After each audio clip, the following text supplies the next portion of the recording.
கத்தோலிக்கத்தை தாக்குறதுக்கு புராட்டஸ்டன்ட்டுகள் கிட்ட ஒரே ஒரு ஆயுதம் தான் இருக்கு, பொய். இதை தவிர அறம், வரலாறு, தத்துவம்னு எதை வச்சும் இவங்களால கத்தோலிக்கத்தை ஜெயிக்கவே முடிஞ்சதில்லை. அப்ப பைபிளா?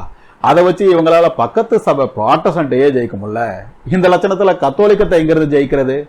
அதனாலதான் கத்தோலிக்கத்திற்கு எதிராக புராட்டஸ்டன்ட்டுகள் பயன்படுத்துற ஒரே ஆயுதமா பொய் இருக்கு.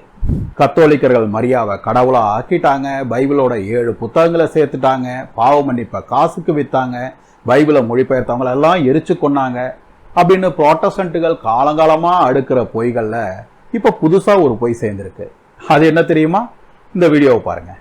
அதனாலதான் இன்னைக்கு அநேக ரோமன் கேத்தலிக் சபையில நான் என்னுடைய காதுபட கேட்ட ஒரு காரியத்தை சொல்கிறேன். ஆணோடு ஆண் நடத்துகிற ஓரின சேர்க்கை அவலட்சணமான பாவத்திற்கு ரோமன் கேத்தலிக் சபைகளும் அதனுடைய ஃபாதர்ஸும் இடம் கொடுக்கிறாங்க. தெரியுமா உங்களுக்கு? தம்பி என்னமோ தான் காதுபட கேட்டதான் சொல்றாரு. ஆனா அவர் காதுல விழுந்தது முழு உண்மையா இல்ல அவருக்கு என்ன வேணுமோ அது மட்டும் விழுந்துச்சாங்கிறது தான் கேள்வி. ஏன்னா CBS நியூஸுக்கு கொடுத்த ஒரு பேட்டியில ஒருபால் தம்பதியரையும் ஆசீர்வதிங்கன்னு தான் சொன்னேனே தவிர ஒருபால் திருமணத்தையே ஆசீர்வதிங்கன்னு நான் சொல்லல. ஏன்னா ஒருபால் திருமணம் ஒரு அருட்சாதனம் இல்ல, அது இயற்கைக்கும் திருச்சபையின் சட்டங்களுக்கும் விரோதமானது. ஆனா ஆசீர்வாதம் எல்லா மனிதர்களுக்குமானது அப்படின்னு மறைந்த போப் பிரான்சிஸ் தெள்ள தெளிவா ஒரு விளக்கம் கொடுத்திருக்கிறாரு. ஆனா அது நம்ம தம்பி காதுல விழவே இல்லை. ஏன்னா அவருக்கு அது தேவையே இல்லை. கத்தோலிக்கத்தை குறித்து நெகட்டிவான விஷயங்கள் மட்டும்தான் அவருக்கு தேவை.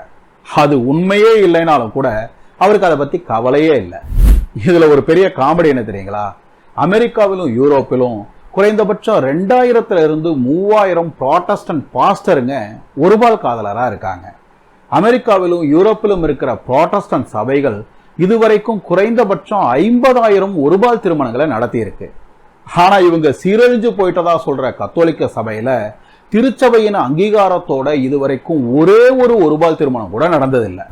தன்னோட சோத்து பானையில உள்ளங்கை அளவுக்கு ஓட்டை இருக்கிறதே தெரியாம அடுத்தவனோட சல்லட கரண்டியில 1000 ஓட்டைன்னு ஒரு பித்துக்குழி நையாண்டி பண்ணுதுன்னா அதுக்கு என்ன அர்த்தம்?